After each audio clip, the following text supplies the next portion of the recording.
So, Dr. Sumner is here with us today, and I'm so very excited about that. And we're going to introduce you to her in a minute. But people often feel really frustrated, and myself included, when my efforts are not matching my results. And I often want things to hurry up to align with all this effort I'm putting into something. In your experience working with health concerns, I'm sure weight loss, I'm sure symptom management of some sort, what do you tell people when they're feeling frustrated with that timing? Such a good question. I actually love to share this perspective of how where we are and where we want to be are bookends. And what matters most is the in between, is the journey. And so we often get caught up in what we're experiencing because it's painful or it's not what we want, or we're caught up in like where we want to go. And my advice, my experience is that the in between is what matters most. And so if we can allow for the journey, it will support us in a more positive experience. It opens up space to receive the feelings, the direction, the aha that we need to get where we're headed. So what do we do if we don't if our mindset is so focused on the result, right? Oftentimes I'll work with leaders and we're very much results oriented, right? What are those key performance indicators? How do I know that I'm ready to get that next raise or that I'm getting the goal that I set out to do. And I'm thinking like, well, that's a nice idea to have like the journey be fun, but really I'm so Mhm. fixated on that result. How do I shift mindsets, or how have you seen people shift their mindset to that journey time so that they can be in that important space that you talked about? Mhm. Yeah. One thing that I love that Deepak Chopra um, speaks on, and he's a medical doctor, and he also is trained in the benefits of meditation and the power of our mind. And he talks about how we need to shift to 100% intention, like so clear on your goals, but 0% attachment, which allows for space for things to happen in the best way. We want to start with what we know and make a plan and keep that 100% intention on that goal, but then open up for however it needs to be organically to get there, because it's going to be for our best. That can be difficult to do when we are, especially if we're capable, we're intelligent, we're motivated, we know what we want. If we're not careful, we will only rely on ourselves. So we take our strengths of our independence and work together interdependently, when that can be with other opportunities, other people, in a new way, so that there's new ways of doing things. And if we only focus on what we do know and the plan that we have, then I feel like we have more roadblocks or more pain, because we're limiting ourselves instead of being so clear on our goal, but opening up to all the other options that could come up. I love the idea of maybe loosening our grip on the plan, because that is Mhm. such a good call. We all have many of us have such a tight hold on the plan. So I'm excited to hear what we get into as we talk about timing today. But before we go further, welcome back to the Real Intelligence Podcast. I'm your host, Jenny Swim, and I'm so glad you're here joining Dr. Cynthia Sumner and myself as we explore why timing matters for whatever leadership situation you're in, personally, professionally, in your family, and your community. Before we start, I want to introduce my guest, Dr. Cynthia Sumner. I'm so glad you would come on the podcast today, Cynthia, and share your wisdom and experience. I'm so happy to be here. Thank you so much for having me. I'm excited about this subject. It's one of my favorites, and so I'm happy to be here. Fantastic. Well, let me introduce Cynthia, and then we'll get into what we're going to talk about today. Dr. Cynthia Sumner is a doctor of natural medicine, specializing in nutrition, hormonal regulation, and emotional wellness. Her passion for holistic living extends to the kitchen. She's a raw food specialist and author of a healing recipe book with over 4,000 copies sold. For more than 2 decades, Cynthia has supported clients in cultivating physical, mental, emotional, and spiritual wholeness. Grounded in family and nature, Cynthia has been married to her sweetheart for 27 years and is the proud mother of 4. You'll often find her biking, swimming, or exploring the outdoors, where she says the best medicine is fresh air, movement, and presence. So, Dr. Sumner, Cynthia. Cynthia's my friend, so I can call her Cynthia, even though she's a doctor. Yes, please. So, today I really want to take a look at time. I feel like as leaders, me personally, those I work with, oftentimes there's concern like I don't have enough time in the day or things aren't going as quickly as I thought they would go. And it just really seems like we struggle in our relationship with time. And I know that you're a doctor over here working with a lot of people with their health concerns, challenges, whatever it may be. And I thought it might be an interesting conscious observation to explore what the body and what our health might teach us about our relationship with time in general. What do you, in your experience, in your years of working with clients, 2 decades, what has the body taught you about time or timing? Mhm. Mm. Well, it r I what I have learned on a very deep level is that our emotions directly affect our physical body. And and often without meaning to or without realizing it, we're working against time instead of with time. So if we're Mm. not working with time, that's going to cause some physical our emotions, depending on what they are, will either help us feel better and be healthy and things are flowing, it's supporting our body, or it's working against us, causing stress, right? When our heart starts beating faster, it puts pressure on our adrenal glands, which puts pressure on our thyroid, and that puts pressure on our immune system. And it just goes along with all of our body systems.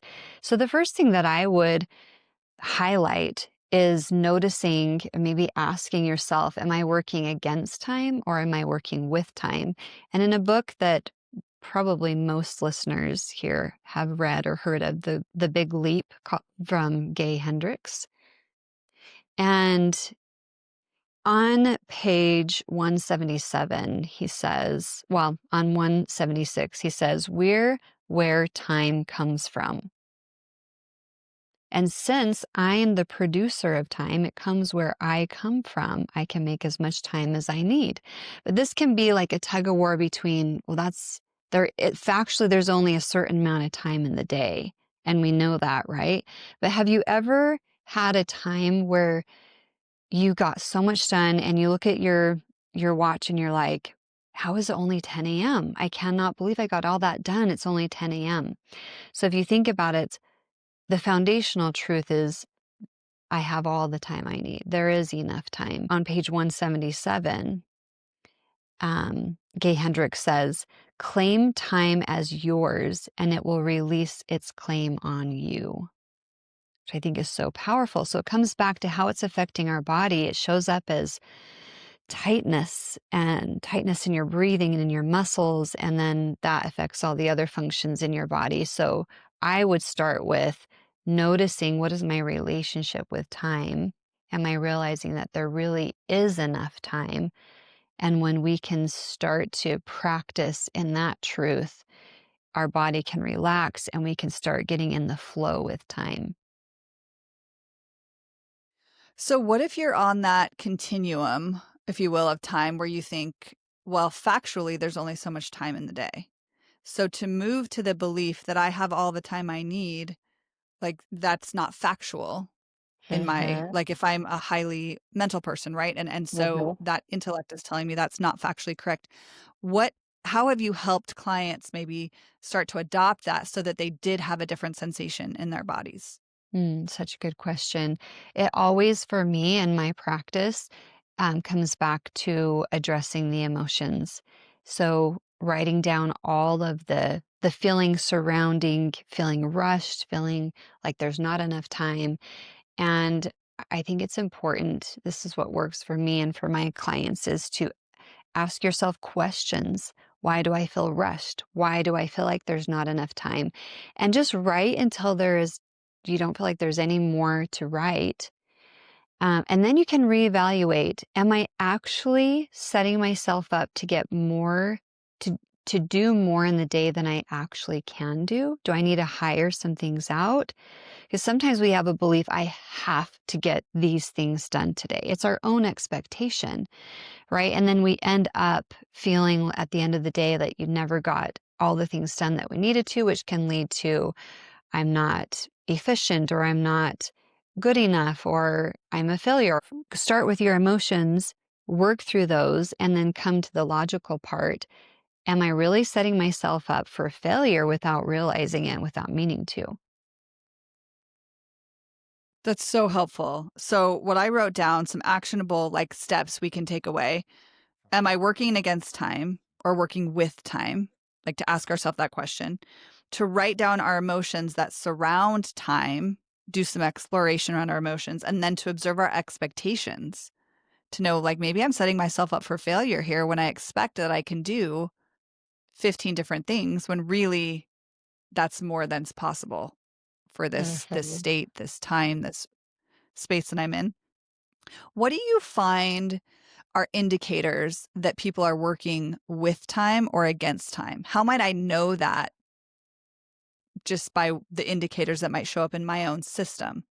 Notice if you feel tightness. Do you feel relaxed? Do you feel content?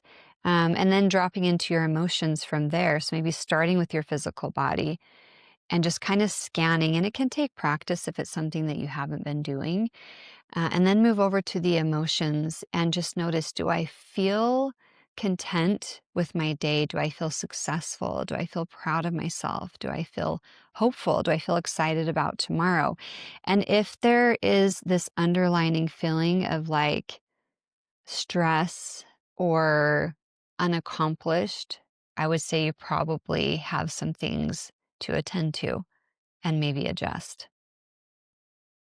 And also, if we don't attend to the stress, which so many people aren't because a lot of it's subconscious, it's important to do journaling and asking yourself questions because you discover things that you didn't realize consciously. And if that goes unattended to for a long time, which I would say most people have this underlining stress or unattended to, belief or worry, or frustration, then if it goes too long, what I have seen and experienced is it manifests through um, issues in the body, maybe high blood pressure or insulin resistance or hormone deficiency or um, hair falling out or dry skin or not being able to sleep at night, something physical because the body is set up to communicate with us. And oftentimes we're frustrated with our body, but really it's so intelligent. And its only way to speak to us and say, hey, something's not right here is for some sort of symptom like, aches and pains in some way. So I love that you brought up the intelligence of our bodies. We've talked about that on the Real Intelligence podcast, specifically somatic intelligence and how our bodies do want to give us messages. You mentioned symptoms. Hmm. So is there anything else we would look for if we're trying to listen to the message that our body has? Yeah, well, it's interesting because oftentimes we are hiding stress from our own selves. So, as I help people work through the symptoms they're feeling in their body and the emotions that are usually contributing to that, it goes back to the journaling and to sitting and noticing. Going out in nature can be helpful. Um, but oftentimes there's something even deeper that needs to be attended to. And this can be like childhood experiences that where we're just decided, well, everyone has something difficult and challenging, and I'm just going to move forward, which is so courageous. But at some point, and in my notes, I wrote that a midlife crisis is a gift. And the reason why I bring that up is because our body at some point will have enough experience that we stop and it's time to evaluate. And sometimes it is something that has not been worked through from our childhood, or maybe something that's come through our DNA, because we know now with research shows that we can have stresses and worries. And that can be, physical, where you may see a family that they have a line of heart disease, but it also can be depression and anxiety and worry. And so I would say stopping and evaluating often. And it really just comes back to what we've talked about already today. It's noticing how your body feels and noticing what is emotionally going on. And I would say probably 80 to 90% of what we're doing every day is subconsciously led. So if we don't stop and evaluate, oftentimes results that we don't like will continue and we won't know why. We'll be trying all of these things that are fantastic, maybe hiring, maybe these, a new structure or a new plan. But until we take time to do the real human work of what we're all about, 'cause we're so much more than our physical body. We're mental, emotional, spiritual. Those things, those results will continue to show up until they are attended to. My experience has been it's kind of put on the back burner to do some of the self-care that is necessary for real success, for really upgrading and up-leveling to where you're capable of being and where you want to be. Yeah. So, first of all, I really appreciate what you said about, midlife crisis being a gift and just recognizing, what needs to come up in order to be healed. And we do have an episode, 27 on family patterns that does address some of the DNA and what might be in your line, if that's interesting to the audience.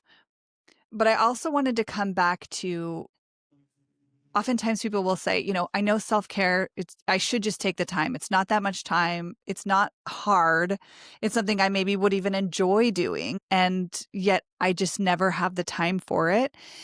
If some of our listeners are finding themselves in that place, do you have a recommendation of maybe a few simple places they could start that maybe doesn't feel like it's taking up so much time, but it's moving them toward that awareness state you talked about?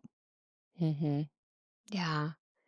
And one of the best things that you can do is start with that self reflection, maybe just 5 minutes. So it's totally doable, or even a goal of 2 minutes of journaling. The listeners probably have heard of a brain dump, and that's where you just take 1 minute, put a timer on your phone, and write everything that's on your mind. It's a really beautiful healing modality to take what you're thinking and feeling and to form it into words from your brain and your heart through the pen onto a paper. We have to form letters, and just that alone processes emotions. When you take time to write, it helps to resolve those issues. So that would be one of the first things. The other thing, this is so simple but so powerful, is to go for a walk. And as we walk and swing our arms in the way that our eyes move back and forth, it's processing emotions. It's helping to move emotions out of the body. If there's something so big that you're like, I can't even form this into words, just go for a walk. And that might help to be able to journal about it later. That's so brilliant. I love it. I'm learning so much from what you're sharing. Um, I know, in our offline conversations that we've had, I mean, it's been 2 decades you've been working with clients, and you've seen some pretty incredible healing and discovery and processing. For those of us who may feel stuck, maybe it's a goal that they're really working on, or maybe it is a health concern that's just still here. and I'm still stuck. Or I thought I'd be further in my career. Or I thought my relationships would be different than they are.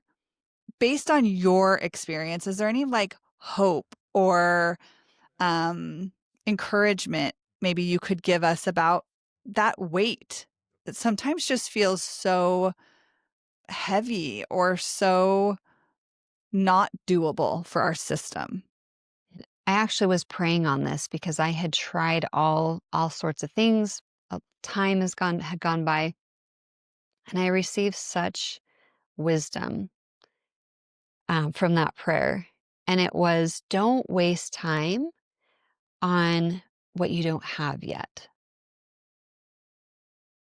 Seek for what it is that you need to do to gain that. But the most important piece of this was without judgment, Mm. just awareness. Be curious. Wow, I wonder why this isn't coming to pass for me yet. What is the thing that I need to learn, know, heal, or do? That's the gap between where you're at now and where you want to be. Instead of, and a lot of for me is I was judging myself. Well, I'm doing something wrong. And I realized sometimes timing is everything. I truly believe that everything is working for our good. If something isn't here yet, it's for my experience, it's been because there's something I needed to learn. I look back on some things that I wished had been there sooner. And in retrospect, which is always easier, right? I needed to learn some lessons before I was ready. And it's okay. Like it just is what it is. We're all so unique and we have our own different journeys. And, Jenny, you know that this is something I'm constantly working on because I have a bit of that perfectionism. And I think that I can see what I'm capable of, and I judge myself according to what I'm capable of instead of allowing the journey. Like, I need compassion and grace for myself that I give to other people. I love this quote from um, Dr. Joe Dispenza. And he says, crossing the river of change requires that you leave the same familiar, predictable self connected to the same thoughts, same choices, same behaviors, same experiences, and same feelings, and step into a void or the unknown. The gap between the old self and the new self is the biological death of your old personality. If the old self must die, then you have to create a new self with new thoughts, new choices, new behaviors, and new emotions. Entering this river is stepping toward a new, unpredictable, unfamiliar self. The unknown is the only place where you can create. You cannot create anything new from the known. So it really is getting good at showing up for yourself with love and compassion and just asking, what is it that we need to do? Do we need to hire someone? Do we need Do we need to work through something from last year or from when we were 5? Or do we need to allow some time and then come back to it? Trusting the timing. Everything is working for our good.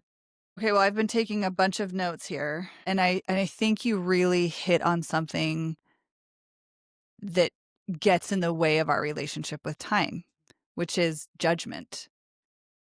Everything about time or timing is rooted in some form of judgment, right? Like if I don't have enough of it, it means I uh, I believe that I should be doing more.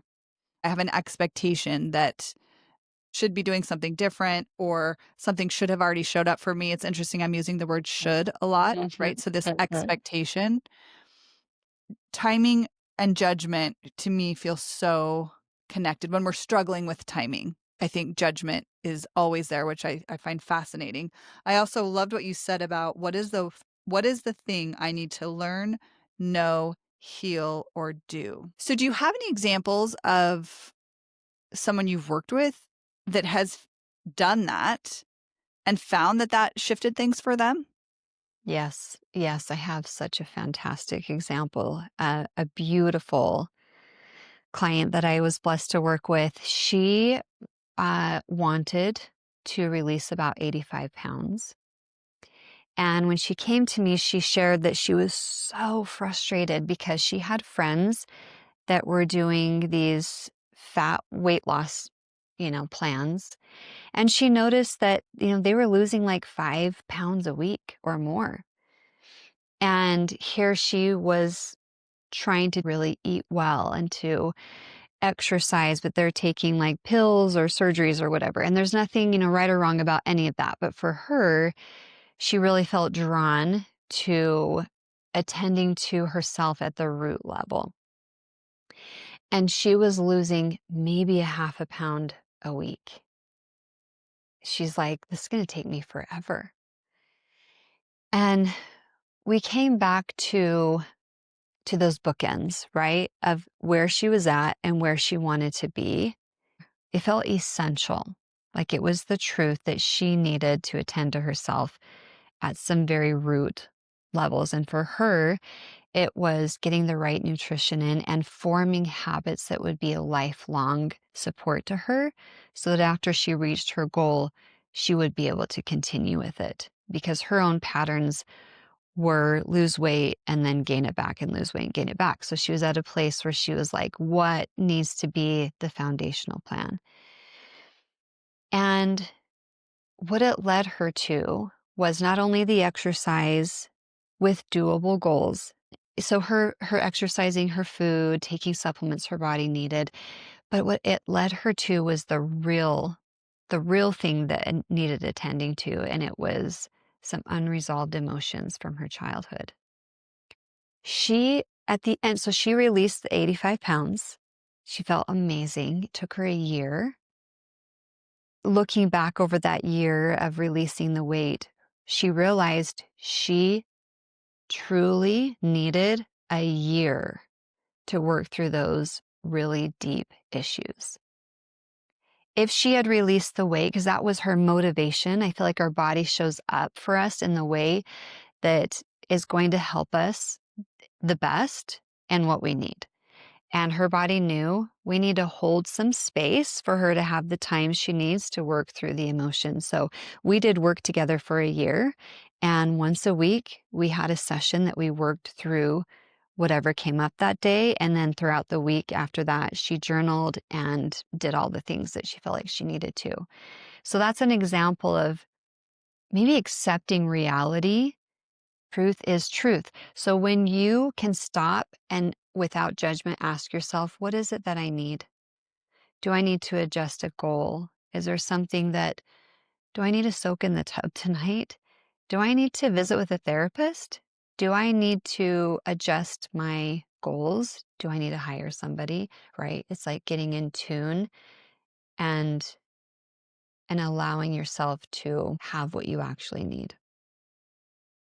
It almost seems like that's the case for everyone as we allow more time than probably what we wanted to have in the first place. I know for me, right? If I give the space, more room, more time for something to come forward, to resolve, to, surface, whatever it might be, usually it's lasting.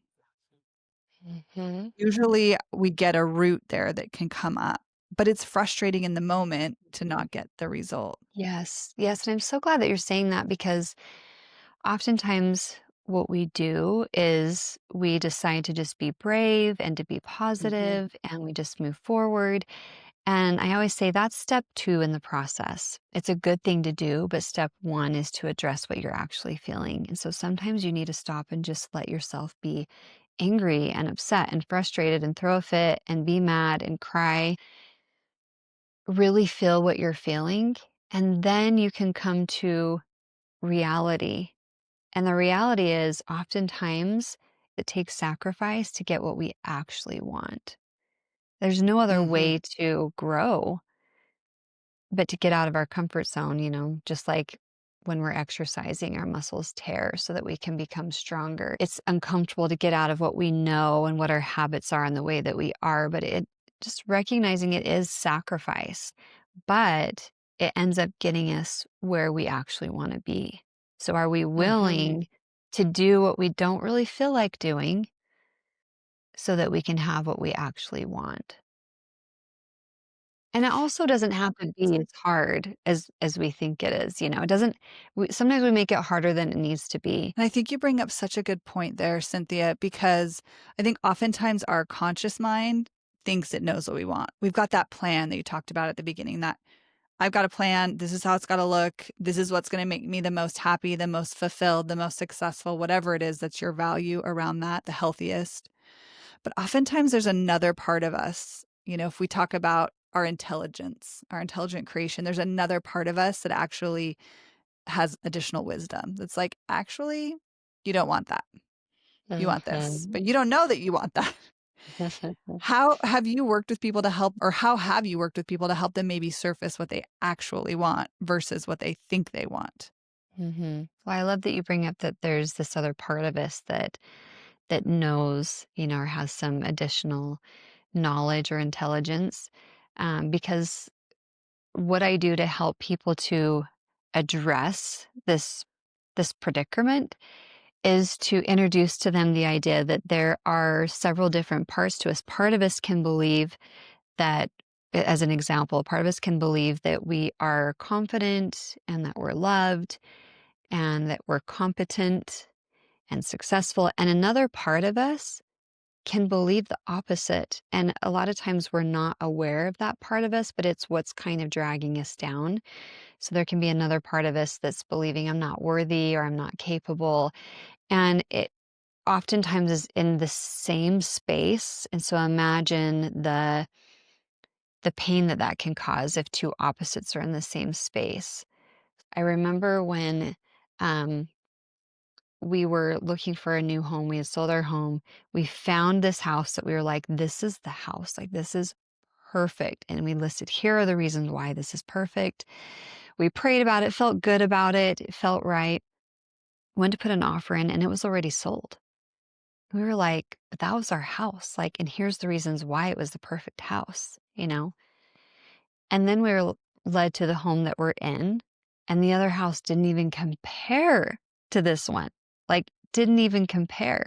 I believe that there's a higher power guiding us. And I also believe that the natural laws are like, no, there's something better for you. Like, this home is better. And and so just allowing for experiences like that. And if we're doing 100% intention and 100% attachment, we just so severely limit ourselves. So as I work with Mhm. people, I ask those questions for them to discover what are some of those things that maybe we're afraid of. And it makes me think of one of your podcasts. It's number 9, Cultivating Self-Love. So good. If you haven't listened to that one, listeners, go to listen to it. I think, a basic human need that we all have, no matter how successful we are, no matter how motivated we are, no matter what our goals are, we all, as a basic human need to be accepted and loved. Even if we're like, I'm confident and I'm capable, underneath that still is a need to be loved and accepted. And it has to start with our own self. So taking time for yourself to listen. Sometimes our mental mind is actually running the show. And I believe it needs to be our heart. And we want them to work together as a team, but oftentimes like our logical side is going, going, going. And so we kind of suffer with our, whether it's our results or our physical health or our relationships, because we're not actually really listening to what we actually need and showing up for Mhm. ourselves. What have you found when we force something, right? When we have 100% intention Mm. and 100% attachment, or any sort of amount of that, where we're like, it doesn't matter. We're going to be dedicated. We're going to go right through this wall that's our roadblock right now, and we're going to get to the other side. What have you found when Mhm. people do that? I feel like we experience so much more pain than is necessary, be that mental, emotional, physical. For myself, I remember an experience that I had where I really wanted to do this business venture. And I wrote down all the reasons why. I felt like it, I had a feeling like not to do it. just, that gut feeling. But it was like on paper, it was so awesome. Like, why wouldn't I do it? And I want to do it.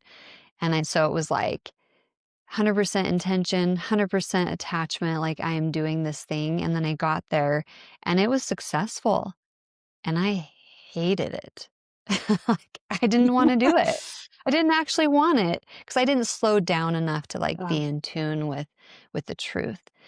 So on the physical realm, oftentimes we experience like high blood pressure or chronic fatigue or like strep throat that lasts for 2 weeks because our body's like, guess this is the only way to like get you to listen. So I would say it creates more pain than is necessary. And I mentioned before, it all works out. Whether we listen and we feel less pain and we experience the blessings and the success from that. But if we don't listen, we don't have to beat ourselves up. We can just notice the lesson we learned from it. And that's always really helpful as well because we gain this experience that we can weigh against now. Mhm. So we can say, oh, next time I'm going to listen more. Next time I'm going to slow down a little bit. As we bring this podcast to a close, on timing and understanding how we better relate with timing, is there anything else you feel like you want the listeners to leave with or to know? Yeah, yes.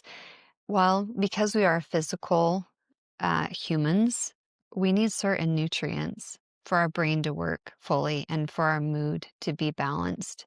So I would invite everyone to just reevaluate and see if there's some more nutrition that you can get into your body. And maybe even go have like a hormone panel done or a physical so you can see where's your vitamin D, where is your zinc, where are your hormones, where's your cholesterol. It's affecting your mood, your energy, your mental capacity. So I would say that would be one. A big one is, and this is for so many, and through the years, this is one that comes up consistently, is being able to deal with pain.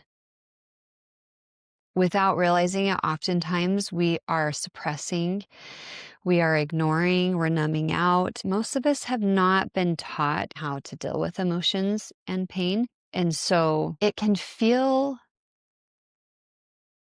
harder than it actually is. And sometimes it is as hard as we think it's going to be, but we have a belief that we can't do it, but we actually can. We are created to be able to handle whatever comes in our life, even the worst tragedies. The way to do that is supporting our physical body, like I mentioned, nutrition, moving, sleeping, getting the rest we need, getting the activity we need, but also start with journaling till you can get to a point that you can intentionally and mindfully face whatever the pain is. Hmm. It's different for everyone, but noticing like what is the thing, and maybe even imagine yourself sitting across from pain, and you don't even have to look at it yet. Just like sit there and get acclimated. Like, okay, instead of suppressing it, I'm sitting here, I'm staying. Breathe, start noticing, and then maybe the next time you sit down and imagine yourself sitting with pain, you can eventually start talking to pain and start working with pain instead of working against it. It's kind of like, what we talked about with time. And I think as we address pain, we can more readily work with time so that we can work together with all of that, knowing I can handle whatever happens, even if that means you need to get help. But the truth is, I can handle whatever comes my way, and that time is my friend and all things are working for my good. Dr. Sumner, I feel like you've given us so many tools, so many things that we can leave with, implement, play with, practice, see what resonates. And I am so grateful for this. Um, if we have listeners out there who want to connect with you, what is the best way for them to reach you? Right now, you can find me on Instagram at The Healing Food, all lowercase, no spaces, The Healing Food. And my website is cynthiasumner.net. And I will put that in the show notes so everyone can link in. Well, Cynthia, thank you so much for the time you spent with us today. Thank you for all these insights, for these new ways to think about time, these new ways to think about being with ourself within that processing between the bookends.